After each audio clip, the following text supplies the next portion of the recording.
Hello friends,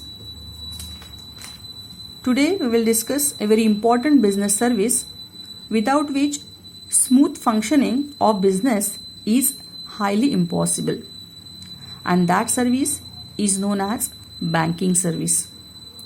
All of you know very well that with the growth in the business, the need and importance of this service is increasing accordingly. You can see here the term bank is derived from the word bankus or banku, that is a bench. Yes, it means a bench. Now students, in schools and colleges, you all are using benches for sitting and for keeping your bags safe. Yes, the word safe is important here. Similarly, banks also provides safety. It means we can keep our money, our important documents, our jewelry safe in a bank.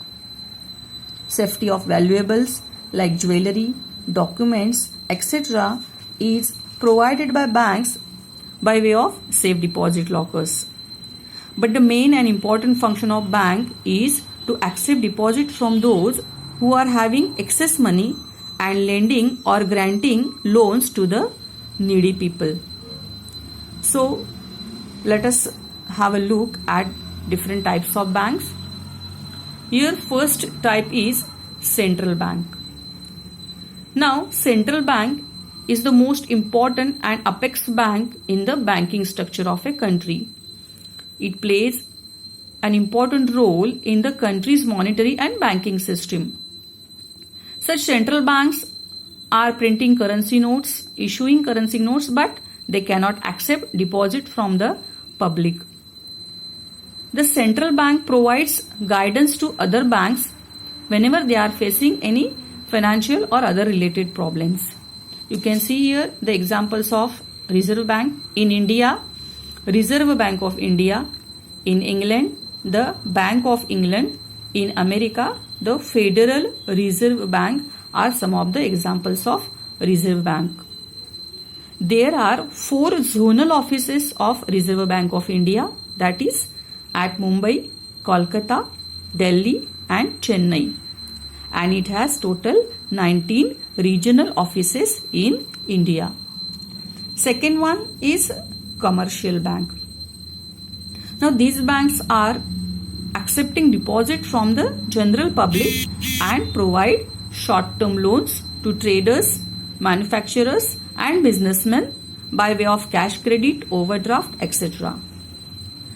Nowadays, such banks are also providing housing loans also on the long-term basis to individuals.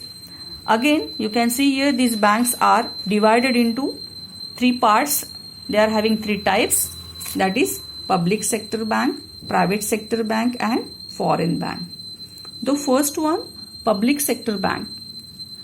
Now, these are the banks where majority of the stake, that is majority of the share, is held by the Government of India or Reserve Bank of India. The examples of such banks are State Bank of India, Bank of India, Bank of Maharashtra, Dena Bank. All these are some of the examples of private sector bank. Then second one is private sector bank.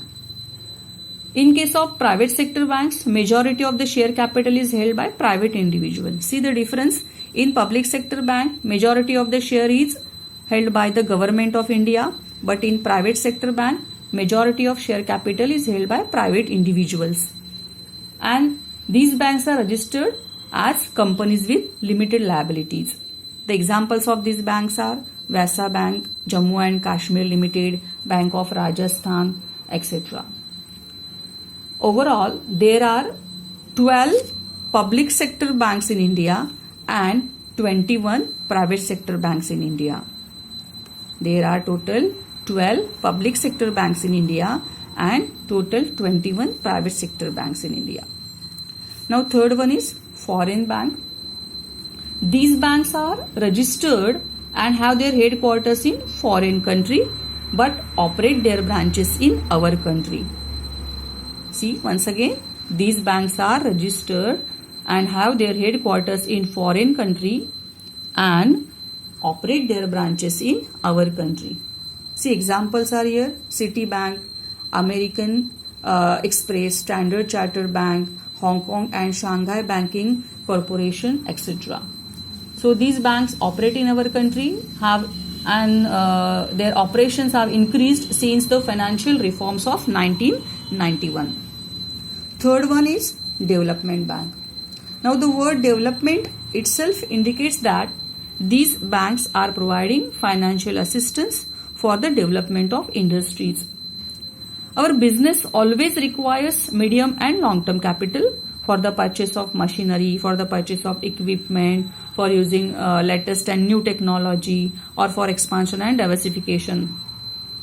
Now, in such cases, financial assistance is provided by the development banks. The examples are IFCI, that is Industrial Finance Corporation of India, IDBI, that is Industrial Development Bank of India, SFC, that is State Financial Corporation, are some of the examples of development banks. They also undertake other development measures like subscribing to the shares and debentures issued by the companies in case of under subscription of the issue by the public. Next one, fourth type is cooperative banks. The word cooperative itself indicates that such banks works on cooperative basis.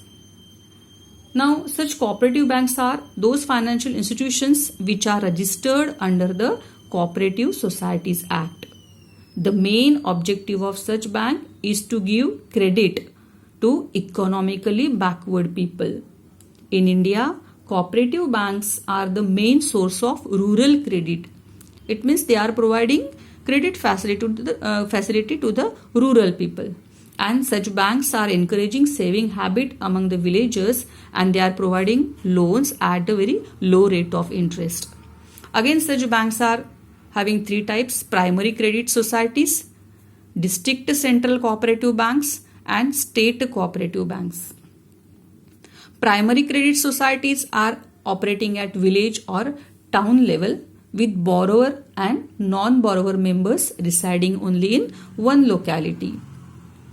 Now, the operations of each society are restricted here to a small area so that members can know each other and they can keep a watch over the activities of all the members to prevent frauds. Sorry.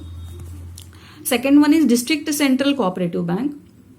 Now here such banks operate at district level. Primary credit societies are working at town or village level.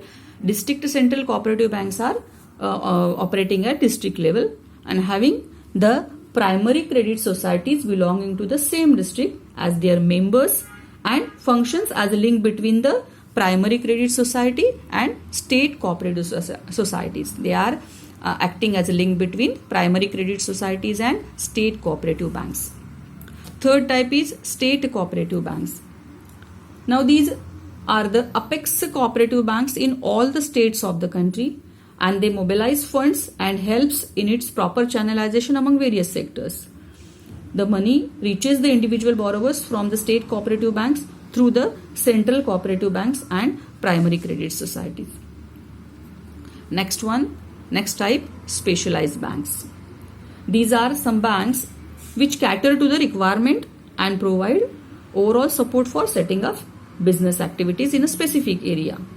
These specialized banks are again having three types: Exim Bank, SIDBI, NABARD. Exim, Export Import Bank; SIDBI, Small Industrial Development Bank of India; NABARD, National Bank for Agricultural and Rural Development. First one, Exim Bank. For setting up business for exporting and importing products from foreign countries, such banks are providing financial assistance.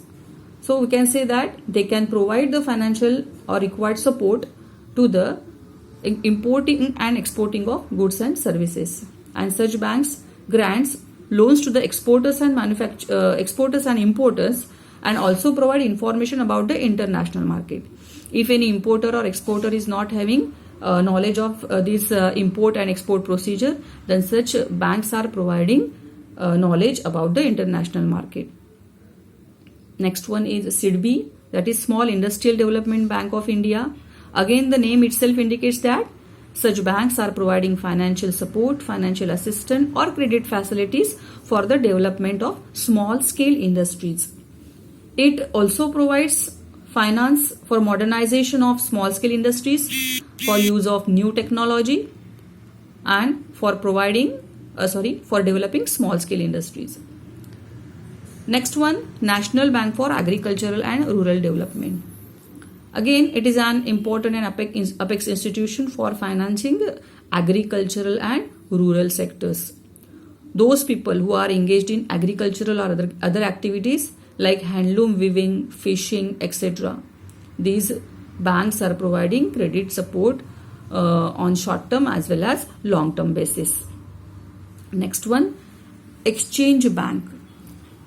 Now, exchange banks are mainly concerned with financing foreign trade. Main functions of exchange banks are transferring or remitting money from one country to another country, discounting of foreign bills, helping import and export trade.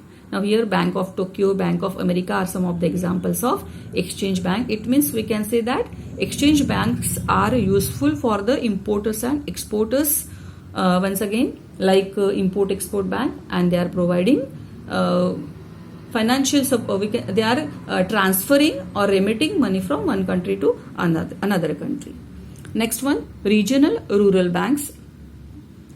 Now these banks were established in 1975 to enhance the banking facilities in rural areas. Specifically, they are providing their services in rural areas. They are specifically sponsored by some commercial banks. You can see here the sponsorship, that is 35% of the capital is provided by commercial bank, 15% by state government and 50% is provided by the central government. So the main functions performed by these banks are to provide loans to small traders, small farmers and for the development of agricultural activities. And last one is saving banks. Again, the word saving indicates that these banks are helping us, or we can say that these banks are creating or developing saving habit among the people, and these banks accept small saving from the public who have fixed income. It creates the saving habit among the people, and in India, Post Office Saving Bank is also one of the important saving bank. So all these are the types of banks which are providing various services in various ways for various purposes. So we can conclude that the banking activities are considered to be the lifeblood of the national economy, and without banking service, trading and business activities cannot be carried smoothly. Thank you.